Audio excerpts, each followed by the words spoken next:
किधर भी जाने को तैयार हूं मैं। बाइबल कहता है जो किरकिर करने वाली औरत से घर में रहने से अच्छा है तुम मैंने आप जंगल में रहो, लिखा है। तो ये ऐसे भी मैं पूरा तुझे क्या चाहिए, मैं चलू ना, मैं चलता हूँ, मुझे नहीं रहना इस औरत के साथ में।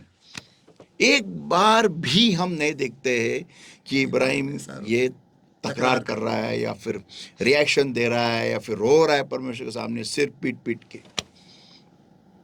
कोई बोलता है, कोई बोलेगा पास्टर वो ऐसी नहीं करती होगी, ऐसी नहीं करती थी तो उसने हेगार को क्यों भेजा?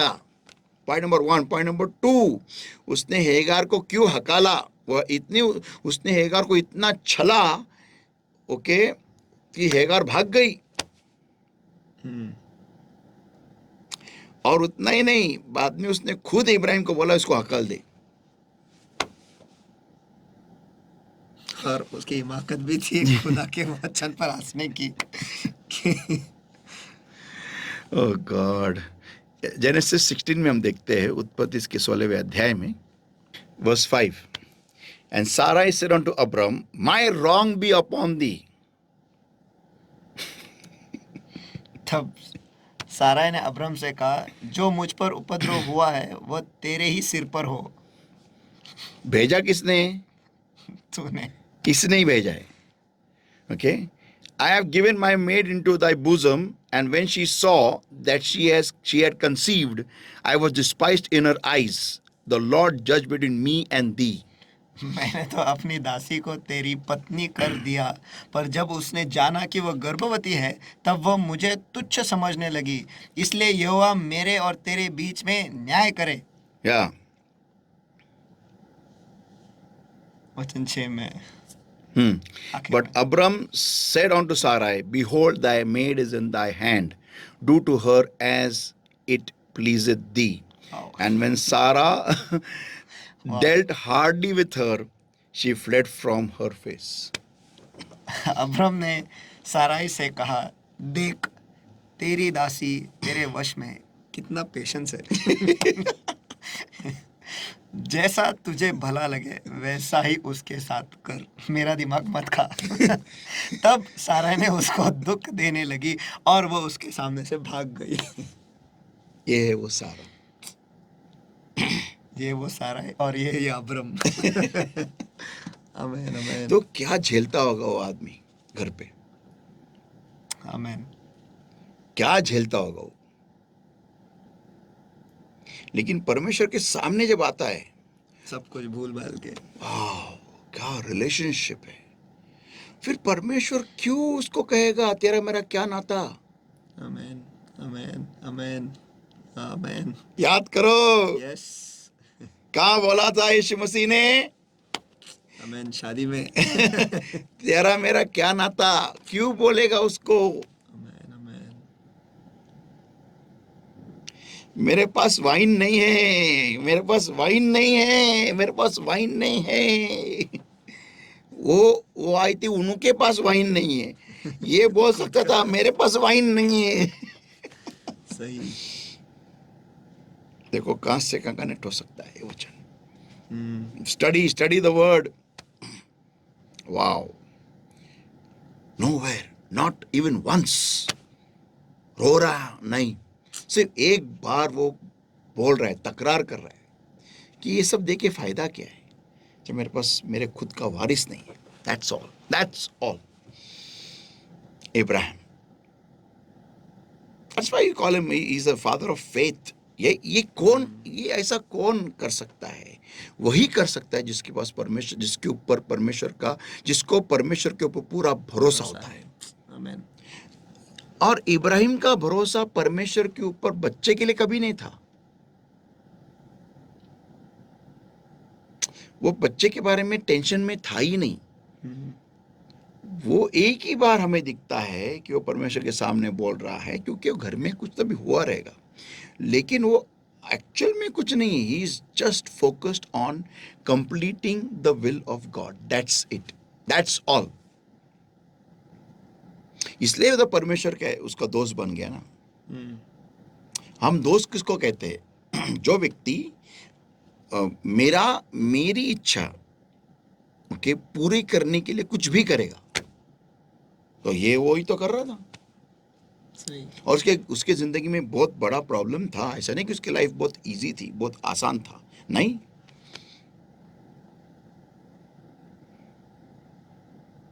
But still look at him, look at him, look at this fellow. जिंदगी में भूचाल चालू है, Yeah. लेकिन जब खुदा के सामने हंसते हुए आते हैं, Yeah, and ये मैं and he is giving, वो एक के बाद एक ऑफरिंग दे रहा है, अर्पण दे रहा है, परमेश्वर का अर्पण कबूल भी कर रहा है।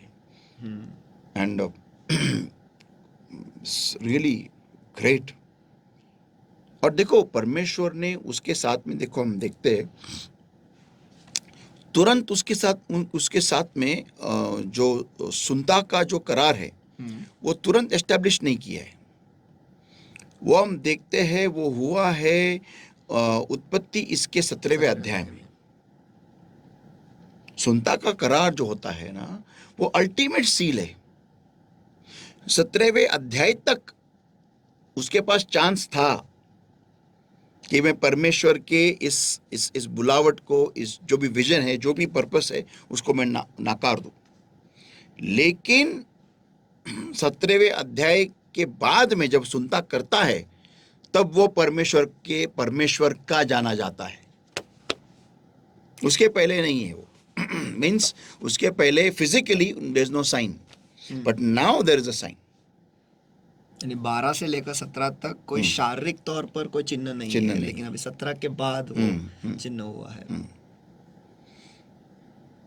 वाह वाह। And still he is faithful. Class class. Literally, I mean, ये पढ़ने के बाद में मैं खुद को ऐसे समझता हूँ कि I am nowhere in this category. Because क्या बोलूँ मैं। Means we are actually literally nowhere. It's only the grace of God. सिर्फ परमेश्वर की कृपा है कि आज हम टिके हुए हैं। That's all. और उसको इब्राहिम के ऊपर भी परमेश्वर की कृपा ही थी, क्योंकि तब लॉ नहीं था। लेकिन उस कृपा में परमेश्वर ने उसको बहुत कृपा दी है वो खरा उतारने। क्योंकि हम देखते हैं ना, ये जो एक अनसीन थ्रेड जाता है वीकनेस का, कि हर एक बड़े राजा के राज्य में जब जाता है तब वो डर जाता है। तो वो दिखाई देता है कि वो इंसान है। वो अनसीन थ्रेड दिखता है, वो एक धागा है जो दिखाई नहीं देता है, लेकिन दिखता है वो कि वो इंसान ही है, कमजोरी है उसमें। Okay, at the age of 90 and above भी वो उसकी बीवी को ये करता है कि तू बता मेरी बहन है। मीन्स वो दिखाई देता है। In fact it's a regular routine type, I can से।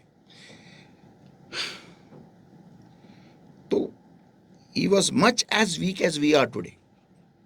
वो उतना ही कमजोर है जितना आज हम हैं। बट उसके अंदर जो फितरत थी, उसका nature, and that is to remain full proof. Means परमेश्वर के सामने जब आऊंगा तो दुख और ये पीड़ा, ये किटकिट, ये सब घर में जो चल रहा है तमाशा, वो मैं खाली नहीं करने वाला उधर।